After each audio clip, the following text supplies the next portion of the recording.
প্রিয় বন্ধুরা, আসসালামু আলাইকুম। আমি পড়ছিলাম ওয়েস্টার্ন গল্প, নাম চিরশত্রু। এখন পড়ছি চতুর্থ অংশ। রাস ভার্ডন উঠে দাঁড়ালো। কি ব্যবস্থা নেবে সে? পসি তৈরির প্রয়োজনীয় লোক এখানে আছে। সবাই মিলে ওয়াগন হুইলে যাব আমরা। শেরিফও যাবে আমাদের সঙ্গে। টাইলার সহ ঘটনার সঙ্গে জড়িতদের গ্রেপ্তার করা হবে। শেরিফের ডেপুটি হিসাবে তাকে সাহায্য করব আমরা। কারো কোনো আপত্তি আছে?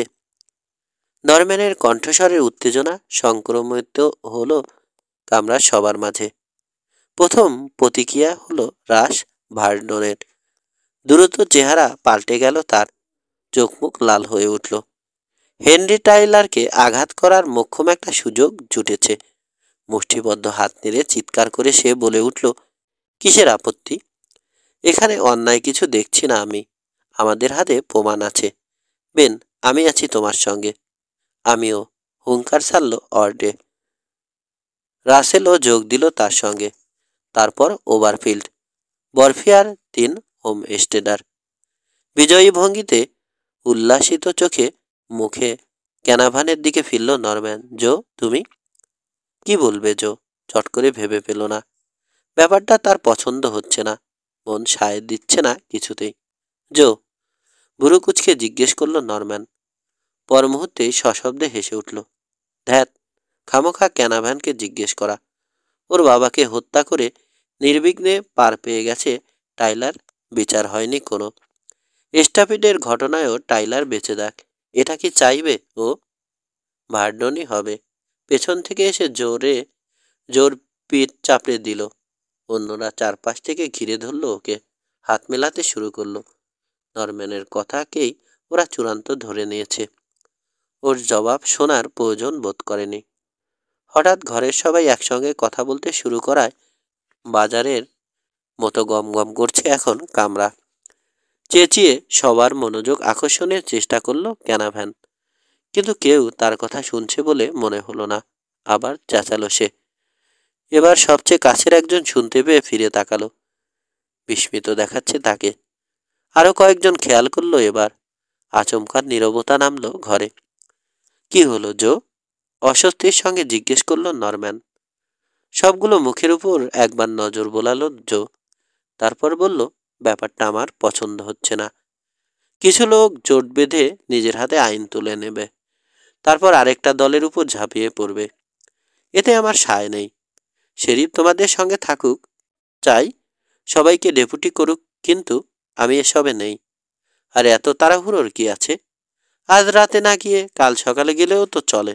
সকালে শেরিফকে সব খুলে বলে দ্রুত ব্যবস্থা নেওয়ার দাবি জানালেই চলবে। ছাই ব্যবস্থা নেবে সে, সক্রোধে বলল নরম্যান। আমরা চাপ দিলে অবশ্যই নেবে। মার্শ আর হানিকাট শহরের সবাইকে আসল ব্যাপার খুলে বলবে। জানাজানি হয়ে গেলে ব্যবস্থা নিতে বাধ্য হবে শেরিফ। ক্রুব্ধ ভঙ্গিতে মাথা নাড়ল নরম্যান। ওয়ালেসকে চেনো না তুমি? টাইলারের লোক সে। তাহলে ওকে সঙ্গে নিয়ে আর কি হবে? নাও যেতে পারে। এমনিতে যেতে না চাইলে, বলল ভার্ডন, অস্ত্রের মুখে বাধ্য কর্ম। তোমরা ভেবেছ বিল ওয়ালেস থাকলেই সেটা পসি হয়ে যাবে? কিছুতেই না। ইচ্ছের বিরুদ্ধে জোর খাটিয়ে তাকে সঙ্গী হতে বাধ্য করলে সেটাকে পসি বলা যায় কিভাবে?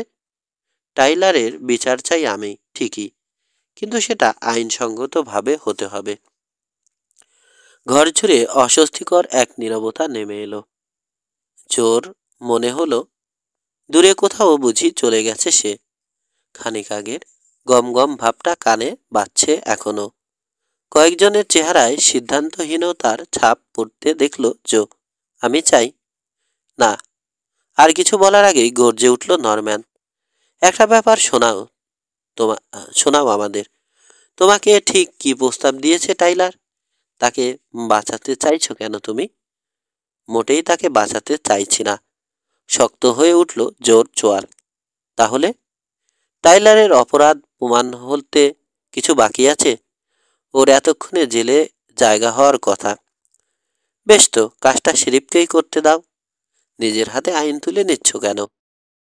শেরিফের আশায় হাত পা গুটিয়ে বসে থাকতে বলছো? তাহলে আর কোনোদিনই টাইলার গ্রেপ্তার হবে না। তোমার বাবাকে খুন করার পর কিছু হয়েছিল তার? হয়নি। আবারও তাই হোক, এই চাও? টাইলার তোমাকে কি টোপ দিয়েছে বলো তো? কেন রক্ষা করতে চাইছো ওকে? নরম্যানের সঙ্গে সুর মিলিয়ে চেঁচিয়ে উঠল রাস ভার্ডন। হ্যাঁ, বলো, আমিও জানতে চাই। বাবার হত্যাকারী জেনেও তাকে তুমি আড়াল করতে চাইছো কেন? ওভারফিল্ড এগিয়ে এলো। হ্যাঁ, বলো, কিসের লোভ দেখিয়েছে সে তোমাকে? কামরায় উপস্থিত সবাই আচমকা তার শত্রু হয়ে গেছে যেন। খানিক আগের বন্ধুসুলভ আন্তরিকতার ছিটে ফোটাও নেই কারো চেহারায়। বাকিরাও এগিয়ে এলো সামনে। জোর মুখোমুখি হলো নরম্যান। হেসে উঠল বিশ্রী শব্দ করে। আমি জানি, ওয়াগন হুইলের অর্ধেকটা ফেরত দেবার লোভ দেখিয়েছে ওকে টাইলার। গাধাটা ওর কথা বিশ্বাস করেছে, তাই কাগজপত্র তৈরি না হওয়া পর্যন্ত টাইলারকে টিকিয়ে রাখতে চাইছে। এরকম একটা রাঞ্চের লোভ সামলানো মুশকিল। ন্যায় অন্যায় বোধ ভেসে যাওয়াই স্বাভাবিক। তা হবে কেন? আইনের প্রতি এখনো শ্রদ্ধা আছে বলেই তোমাদের নিষেধ করছি। নিজের হাতে আইন তুলে নিও না, বলল জো। টাইলার তোমাকে অর্ধেকটা দেবার প্রস্তাব দিয়েছে কিনা বলো। সেটা কোনো ব্যাপার নয়। আমি যা জিজ্ঞেস করছি আগে তার জবাব দাও। হুঙ্কার ছাড়ল নরম্যান। তোমাকে ওয়াগন হুইলের অর্ধেকটা দেবে বলেনি টাইলার? বাবার সঙ্গে চুক্তি ছিল। রাখো তোমার চুক্তি। তোমাকে কিনলো কিভাবে ও? সবাইকে একবার দেখলো জো। এখন এরা কেউই যুক্তির কথা শুনবে না। ওদেরকে খেপিয়ে তুলেছে নরম্যান। ওরা বিশ্বাস করতে শুরু করেছে যে ওয়াগন হুইলের অর্ধেক মালিকানার বিনিময়ে বিক্রি হয়ে গেছে ও। ওয়াগন হুইলে হামলা চালানোর হটকারী পরিকল্পনা থেকে বিরত রাখা যাবে না এদের। তবু চেষ্টা চালালো সে। টাইলারের সঙ্গে আমার কোনো চুক্তি হয়নি, ধীর গলায় বলল সে। এখনো জানি না। রাস, ওর পিস্তলটা নিয়ে নাও। মাঝপথে ওকে থামিয়ে হুকুম দিল নরম্যান। ওকে আমাদের দরকার নেই। আমাদের সমর্থন করে না এমন কাউকে সঙ্গে নেব না আমরা। এগিয়ে এলো রাস ভার্ডন। হাত বাড়িয়ে এক ঝটকায় জোর হোল স্টার থেকে পিস্তল তুলে নিল। পিস্তল উঁচিয়ে পিছু হটল। ঝড়ো হাওয়ার মতো নিঃশ্বাস পড়ছে তার। লাল চেহারা ঘামে ভিজে গেছে। ওকে বেঁধে রাখলেই ভালো হবে, বলল নরম্যান। নইলে টাইলারকে সতর্ক করে দেবে। ঝুঁকি নেব না আমরা। যে কোনো একটা কামরায় নিয়ে বেঁধে রাখো ওকে। ওর পিস্তলটা আমাকে দাও।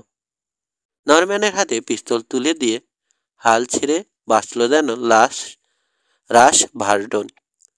অর্ধবৃত্ত আকারে জোকে ঘিরে দাঁড়িয়ে আছে সবাই। পেছনে নীরের দেয়াল। নরম্যান বলল, দড়ি নিয়ে আসছি আমি। রান্নাঘরের দিকে রওনা হলো সে। পেছন থেকে তাকে ডেকে সামনে এগিয়ে গেল জো। সরে গিয়ে পথ করে দিল লোকগুলো। অপেক্ষা করছে নরম্যান। ওর কাছে গিয়ে দাঁড়ালো জো। বুঝতে পারছে এখান থেকে বেরোতে চাইলে যা করার এখনই করতে হবে। আচমকা কাঁধের ধাক্কায় নরম্যানকে ফেলে দিয়ে দরজার দিকে ছুটল সে। ডাইভ দিল রান্নাঘরের দরজা লক্ষ্য করে। কিন্তু আচমকা ওর সামনে দেয়াল হয়ে দাঁড়ালো এক লোক। রান্নাঘরের দরজার ওপাশে আত্মগোপন করেছিল সে। এখানকার কথা শুনছিল। এড ওয়াইলি। ওয়াইলির হাতের পিস্তলটা সজোরে জোর মাথা লক্ষ্য করে নেমে এলো কানের ঠিক উপরে। মাথার বাঁ দিকে লাগলো আঘাতটা। টলে উঠল জো। পড়ে যাচ্ছে। প্রাণপণে অন্ধের মতো ওয়াইলিকে পথ থেকে সরানোর চেষ্টা করলো। কিন্তু দ্রুত অন্ধকার হয়ে এলো চারপাশ।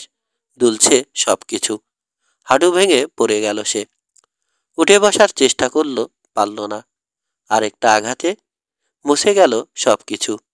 নিখোশ অন্ধকার গ্রাস করল ওকে। 8।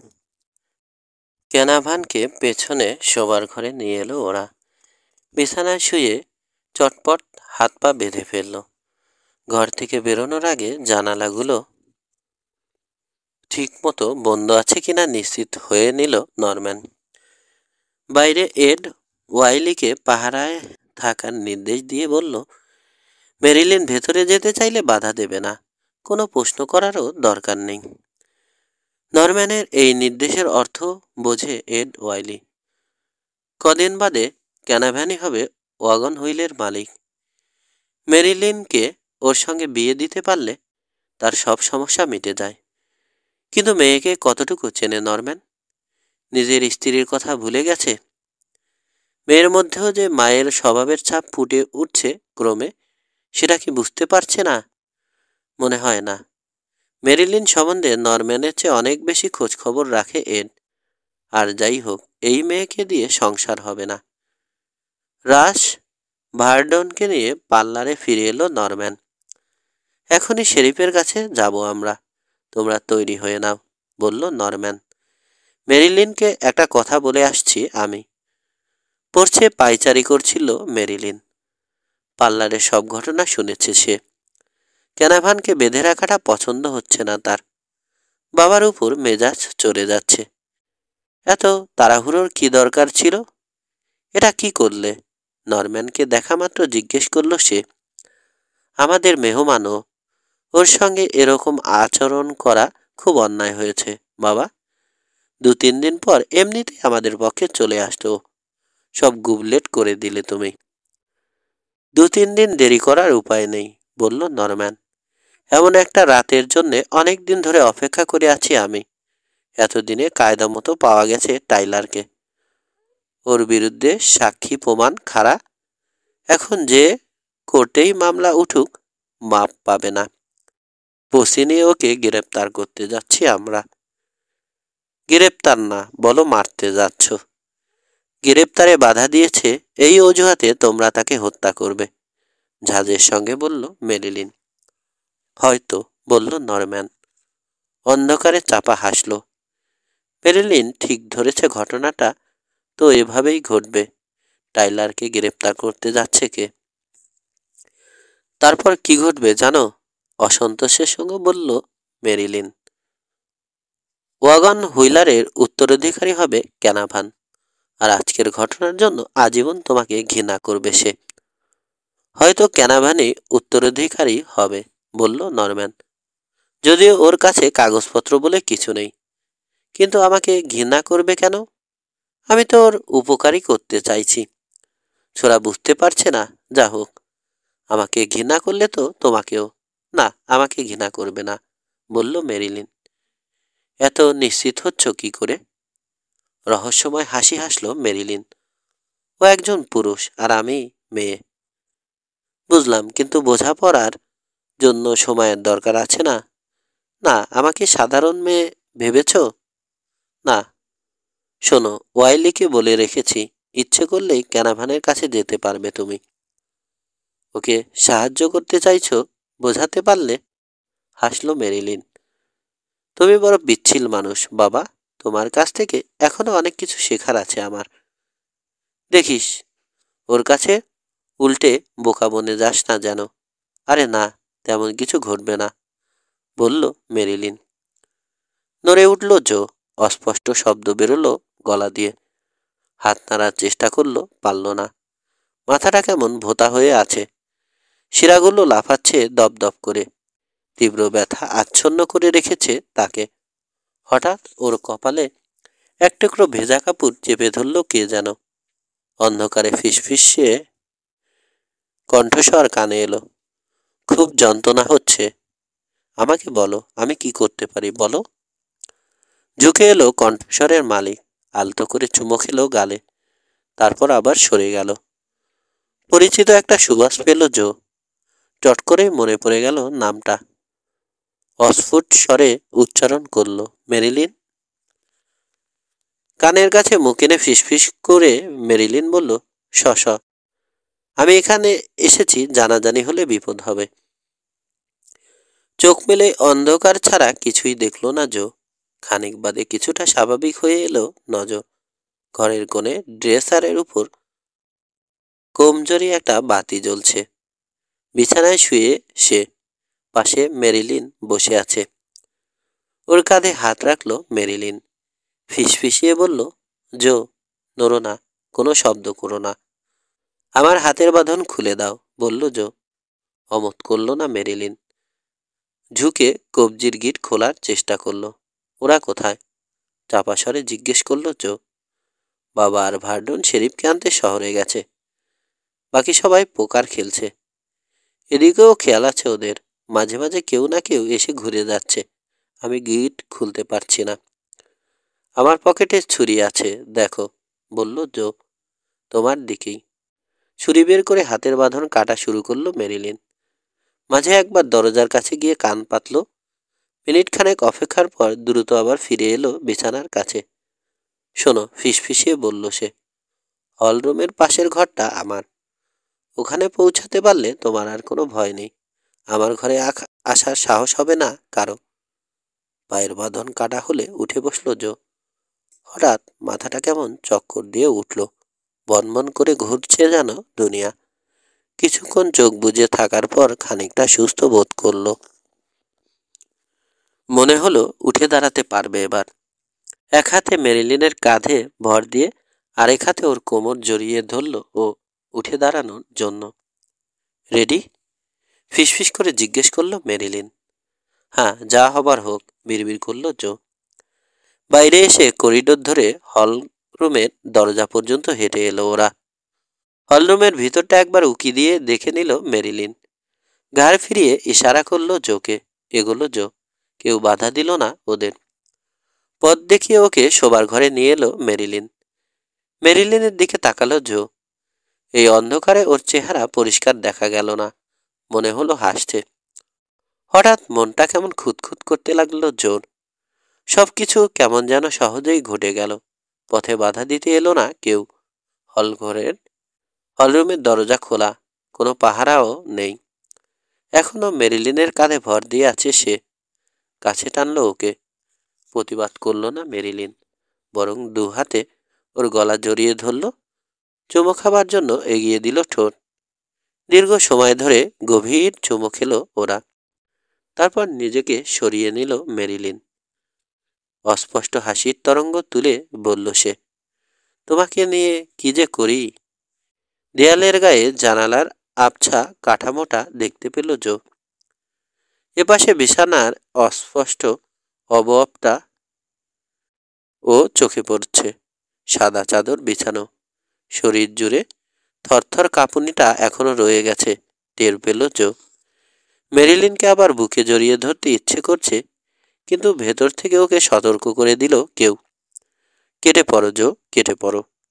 খুঁড়িয়ে জানালার কাছে এসে দাঁড়ালো। বাইরের উঠানে চোখ রাখলো। জ্যোৎস্না নেই, আধারে ডুবে আছে উঠান। ওর পেছনে এসে দাঁড়ালো মেরিলিন, বাহু আঁকড়ে ধরল। চলে এসো, কেউ দেখে ফেলবে। দেখবে না, কেউ নেই ওদিকে, বলল জো। হঠাৎ কেউ এসে পড়তে পারে। মেরিলিনের দিকে ফিরল জো।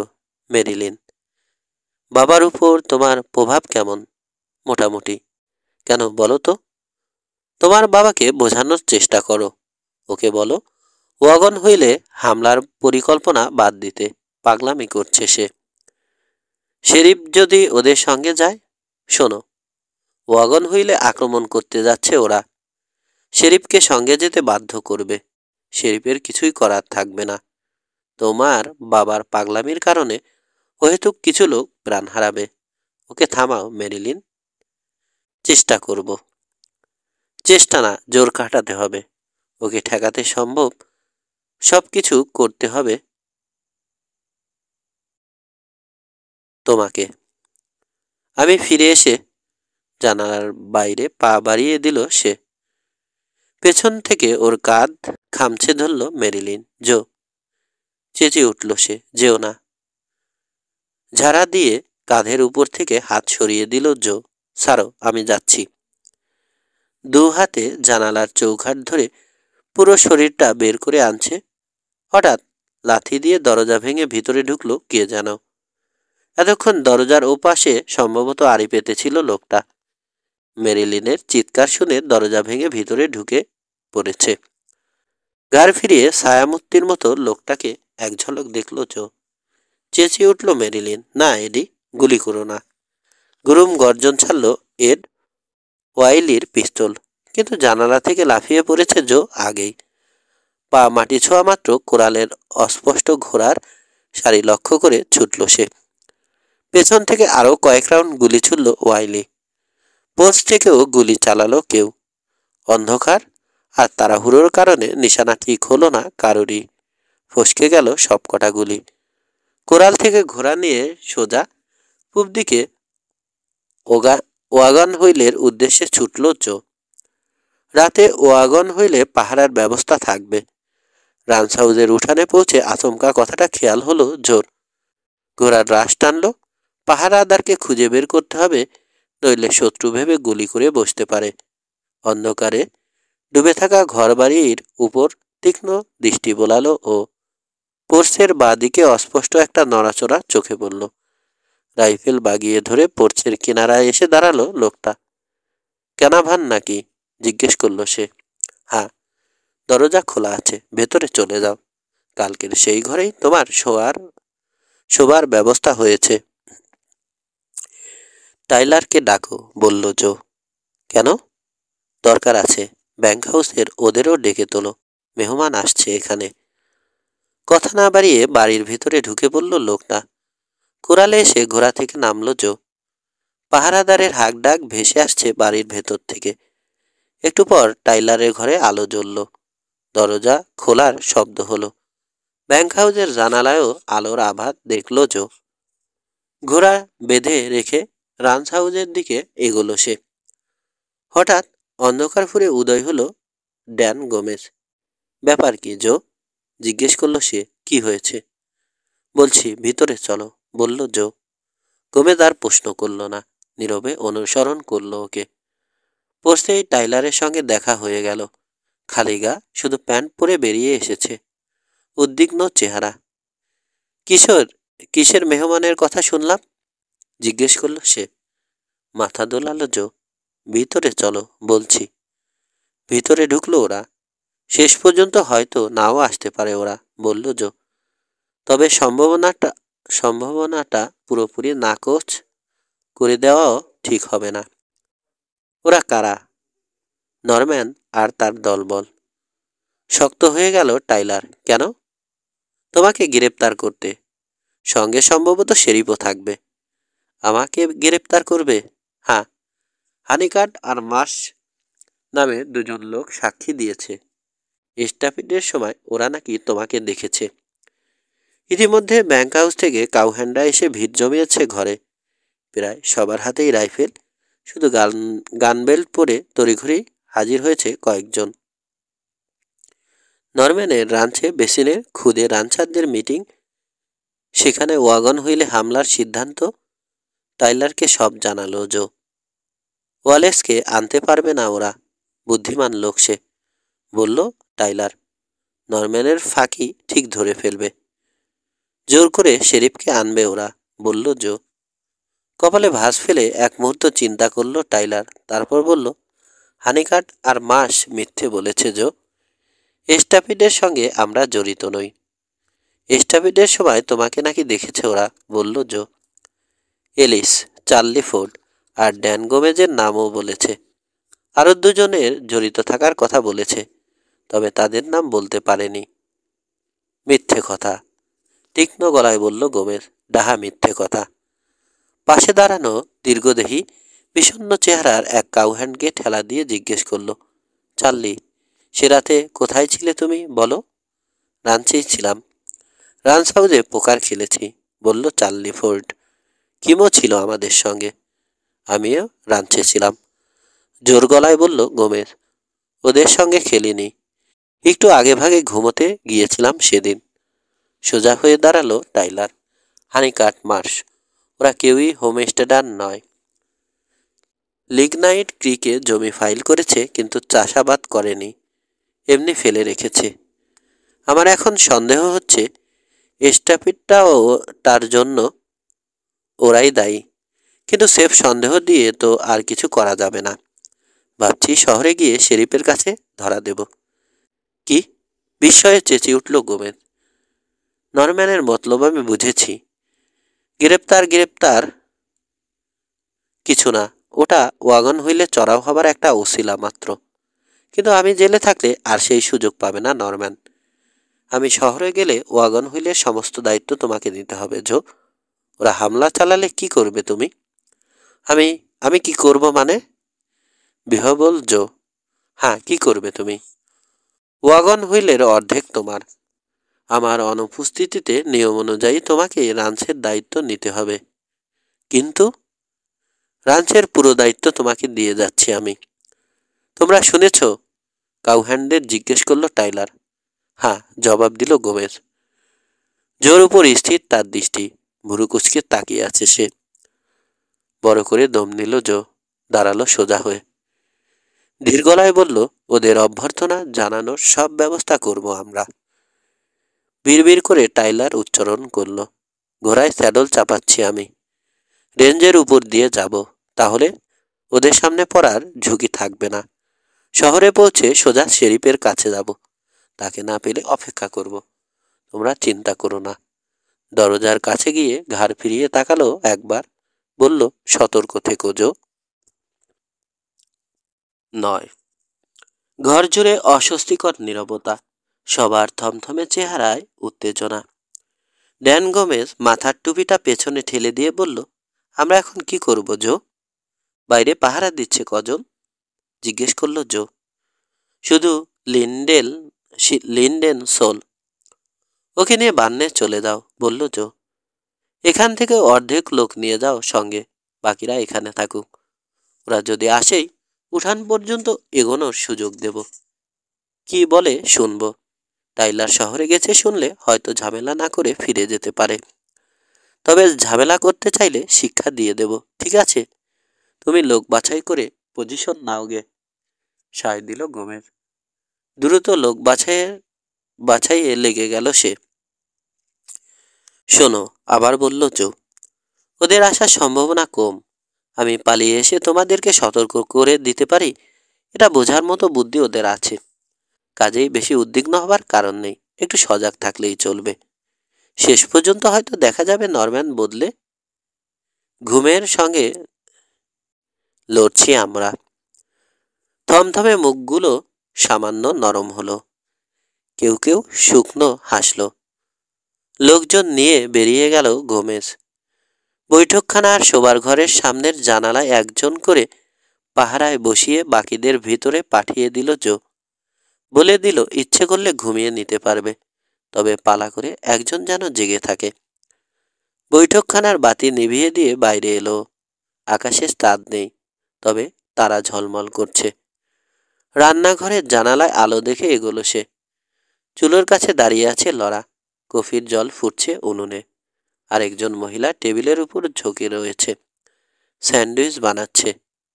মাঝবয়সী মহিলার মাথার চুল মোটা, দড়ির মতো জট পাকানো, ধূসর। ও ঢোকার পরও মুখ তুলল না সে। কি করছো তোমরা? জিজ্ঞেস করলো জো। কোনো জবাব দিল না দ্বিতীয় জন। আর চোখে মহিলাকে একবার দেখে জোর দিকে তাকালো লরা।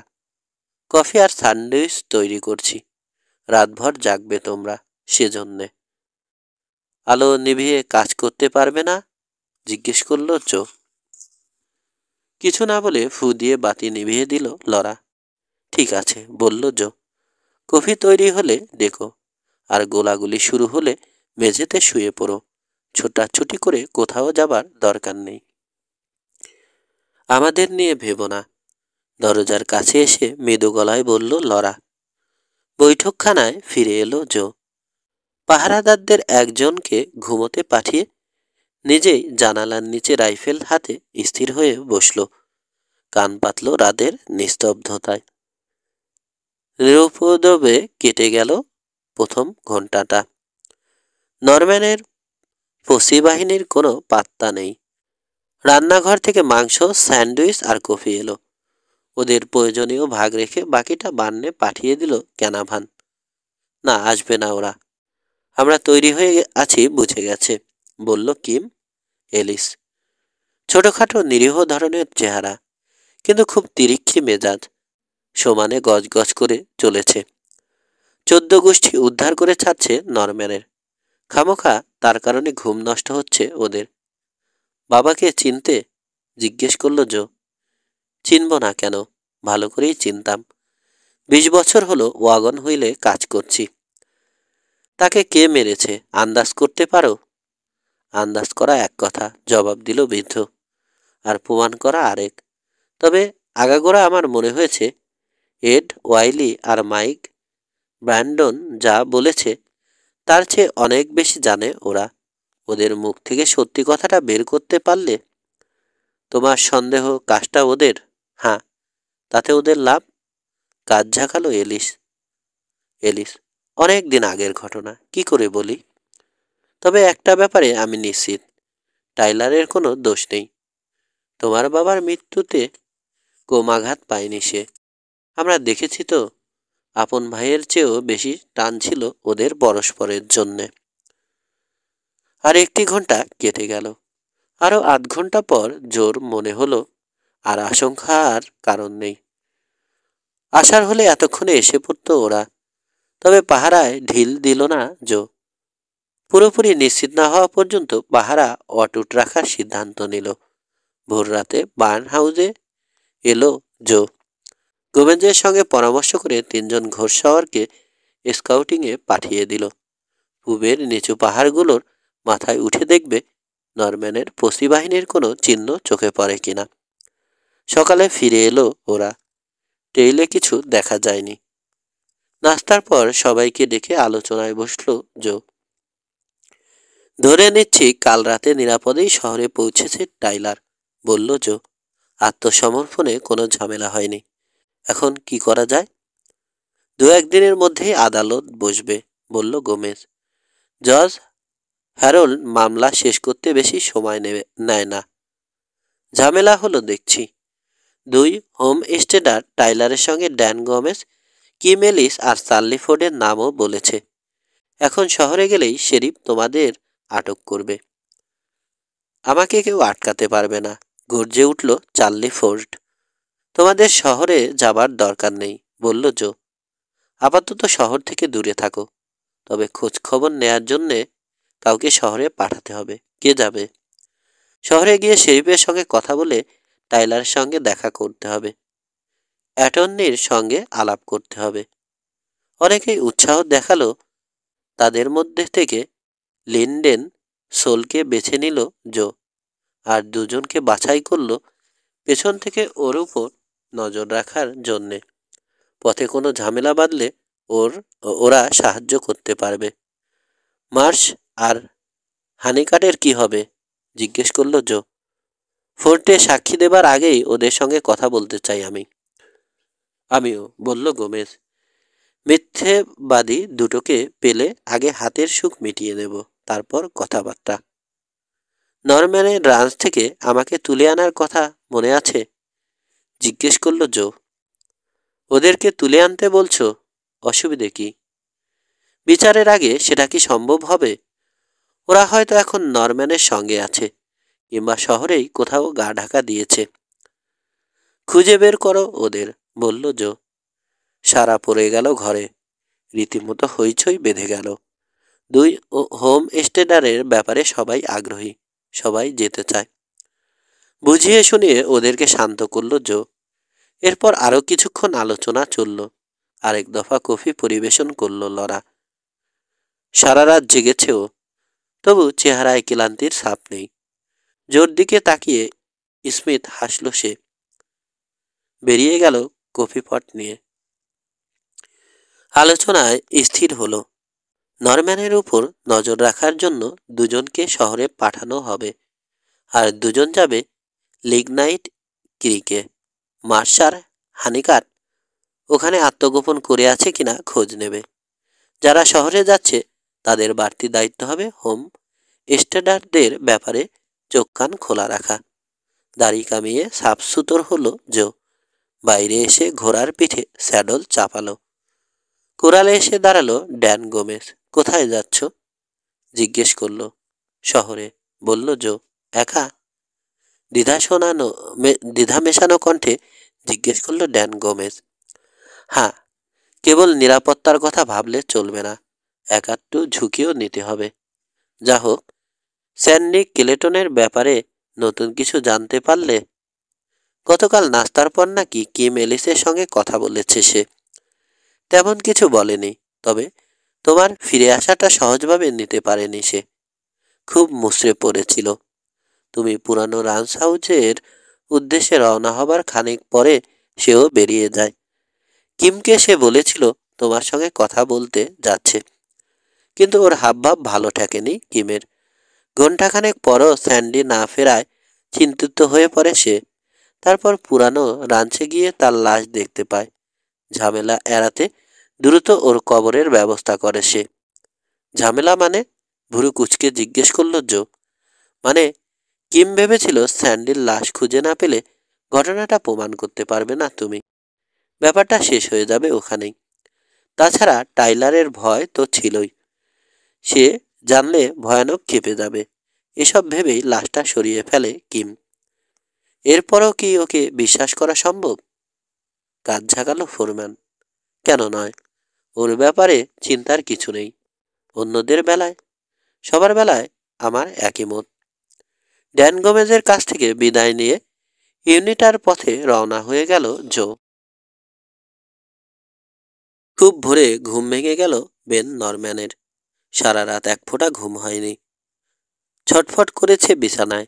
শেষ রাতের দিকে বোধহয় চোখ দুটো সামান্য লেগে এসেছিল। ঘুমটা টুটে গেছে আবার। মাথা দিয়ে এখনো যেন ভাব বেরোচ্ছে। অক্ষম আক্রোশে মাথার চুল ছিঁড়তে ইচ্ছে করছে তার।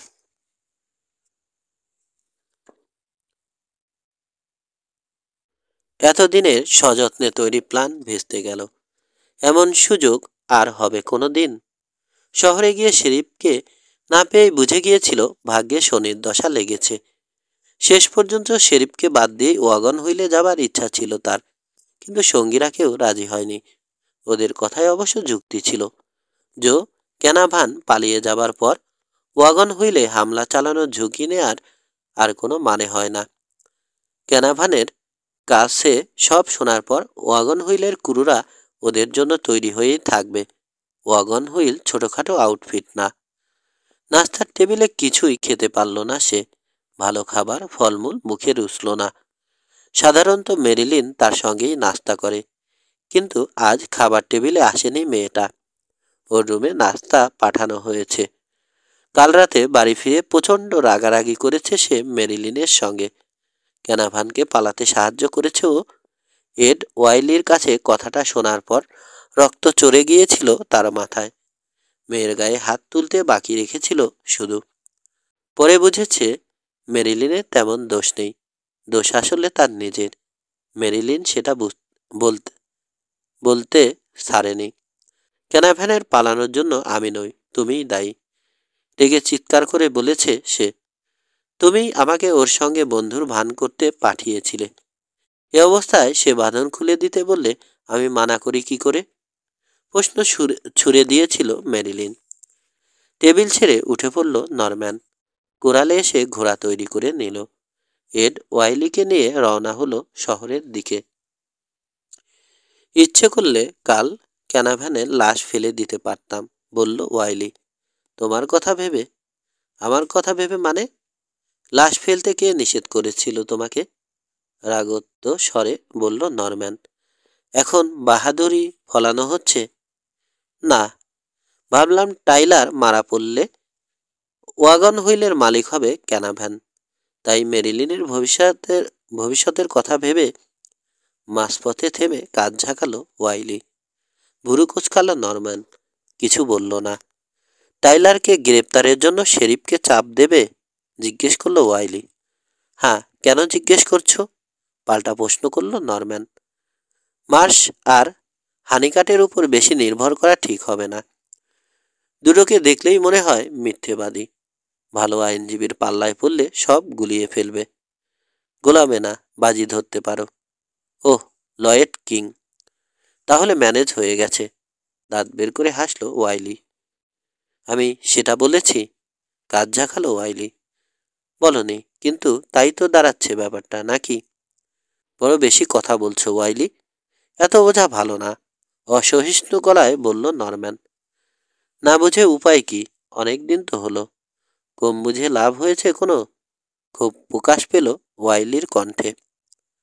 হবে, তোমারও ব্যবস্থা হবে, বলল নরম্যান। আর কটা দিন অপেক্ষা করো। ধন্যবাদ বেন, বলল ওয়াইলি। খুশি দেখালো তাকে। ধীরে ধীরে ওর চেহারায় হাসি দেখা দিল, কিন্তু নরম্যানের মুখ পানে তাকালে হাসি মুছে দিত ওর। নরম্যান হোলস্টার থেকে পিস্তল বের করতে গিয়েও বিরত রেখেছে নিজেকে। ইউনিটায় পৌঁছেই জানা গেল টাইলার গতকাল নিজে এসে শেরিফের কাছে ধরা দিয়েছে। এ খবর শুনে হতভম্ব হয়ে গেল নরম্যান। মাথায় বাজ পড়লেও বোধ হয় এতটা অবাক হতো না সে। কি বলছো? হেনরি টাইলার জেলে? সবিস্ময়ে প্রশ্ন করল নরম্যান। রিমরক সেলুনের মালিক হ্যারি ট্রেভার মাথা দোলালো। হ্যাঁ, সবাই তাই বলছে। স্ট্যাপিডের দায় দায়িত্ব স্বীকার করেছে টাইলার? না, তবে বলছে তাড়াতাড়ি ঝামেলা মিটিয়ে ফেলার জন্যই নাকি স্বেচ্ছায় ধরা দিয়েছে। আমি কিছুই বুঝতে পারছি না। সেলুন থেকে বেরিয়ে বড় বড় পা ফেলে লয়েড কিংয়ের অফিসের দিকে হাঁটা দিল নরম্যান। টাইলার জেলে? ব্যাপার কি বলো দেখি? ভেতরে ঢুকে হাফ ধরা গলায় জিজ্ঞেস করল সে অ্যাটর্নিকে। তুমি যা জানো আমিও তাই জানি, জবাব দিল লয়েড কিং। একটু আগেই শুনলাম টাইলারের সঙ্গে দেখা হলে সবটা জানতে পারবো। আমি একবার যাব। ওকে বের করে আনতে? তাই চাও তুমি? না, আমাদের মধ্যে একটা রফা হয়েছিল না? হ্যাঁ, সেভাবেই কাজ শুরু করো তুমি। তোমার কাজ আমি অনেক সহজ করে দিয়েছি। দুজন সাক্ষী জোগাড় হয়েছে। টাইলার স্টাপিড করিয়েছে, শপথ করে বলবে ওরা। তাহলে আর টাইলার ছাড়া পাবে কিভাবে? হাতছাড়া করো না ওদের। সাক্ষী ছাড়া অন্য কিছু করতে গেলে দুর্গন্ধ বেরোতে শুরু করবে। ভয় নেই, আমার লোক ওরা, হাতছাড়া হবে না। দরজার কাছে এসে দাঁড়িয়ে পড়ল নরম্যান। পিছনে তাকালো আবার। প্রায় যুবকই বলা যায় লয়েডকে। 35-এর উপর বয়স, কিন্তু চেহারায় তার কোনো ছাপ পড়েনি। এখনো বেশ সুদর্শন। আইনজীবী হিসাবে ভালো পসার হয়েছে, তবে মদের নেশা আছে। পান করতে বসলে আর হুঁশ থাকে না। ওর চোখের চঞ্চল চাহনি দেখে মনে হয় অতীতের কোনো ঘটনা ভুলে থাকার জন্যে বুঝি পালিয়ে বেড়াচ্ছে সে। ভয়ঙ্কর কোনো অপরাধ ঢাকতে ইউনিটায় এসে আত্মগোপন করেছে। 10 বছর যাবৎ এখানে আছে ও, অথচ একদিনের জন্য শহরের বাইরে যায়নি। ব্যাপারটা অস্বাভাবিক। টাকা থাকলে লয়েড কিংকে কেনা খুব সহজ।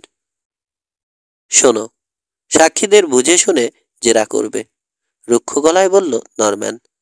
বেশি ওস্তাদি করতে গিয়ে আবার সব গুবলেট করে দিও না।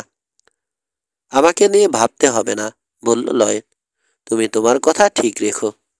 কাজ ঝাঁকিয়ে বেরিয়ে এলো নরম্যান। ভুরু কুচকে উঠল তার। শহরে এসে অবধি বিল হানিকাট কিংবা আর্থার মার্শের দেখা পায়নি সে। শহরে এসে এ অবধি বিল হানিকাট কিংবা আর্থার মার্শের দেখা পায়নি সে। ওদের খোঁজে রাস্তার এপাশ ওপাশ তাকালো, নেই। রাঞ্চের সামনে এসে ভূত দেখার মতো চমকে উঠল সে। থমকে দাঁড়ালো। ব্যাংকের সামনে এসে ভূত দেখার মতো চমকে উঠল সে। থমকে দাঁড়ালো। ব্যাংক থেকে বেরিয়ে আসছে জো ক্যানাভান। সমস্ত সন্তুষ্ট দৃষ্টিতে চারপাশে তাকালো নরম্যান। এ সময়ে এড ওয়াইলিটা আবার গেল কোথায়? ও সঙ্গে থাকলে কিছুটা ভরসা পেত। শির দ্বারা বেয়ে ঠান্ডা স্রোত নামতে শুরু করলো তার।